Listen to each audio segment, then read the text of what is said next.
An action potential is the neuron's way of transporting an electrical signal from one neuron to the next. This is a picture of a neuron where you have the dendrites in one end and the axon terminal in the other end. In the middle of the neuron you will find the axon.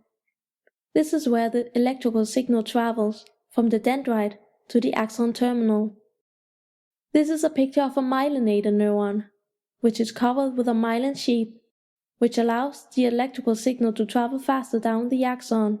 So instead of activating every ion channel down the axon, only the channels in the spaces between the myelin sheath, called the node of Ranvier, is activated and generates an action potential. So let's take a closer look at the axon. On the membrane of the neuron you will find ion channels that are closed when the cell is in its resting state. The neuron is able to create an action potential because of the concentration difference of ions between the intracellular space and the extracellular space. There is a higher concentration of sodium ions outside the neuron and a higher concentration of potassium ions inside.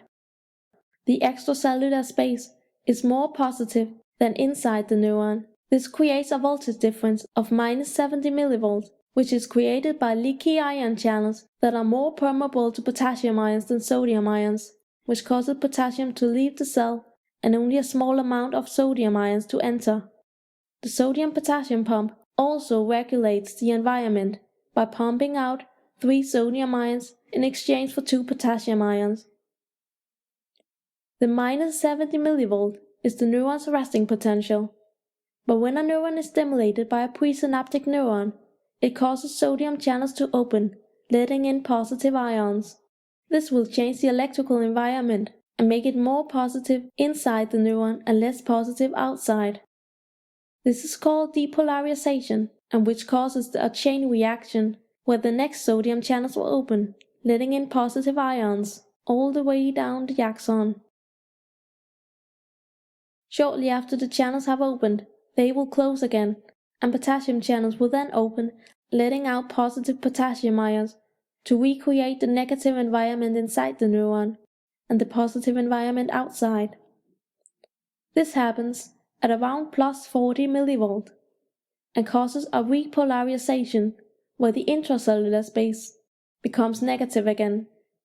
The neuron then reaches a state of hyperpolarization where the cell has let out too many ions and has now become more negative than the cell's resting potential. This is quickly corrected by leaky ion channels and the sodium-potassium pump, and the neuron then stabilizes at the resting potential at -70 mV. The action potential that has traveled down the axon reaches the axon terminal, where vesicles with neurotransmitters are released out into the synaptic cleft, where the electrical signal will stimulate the next neuron.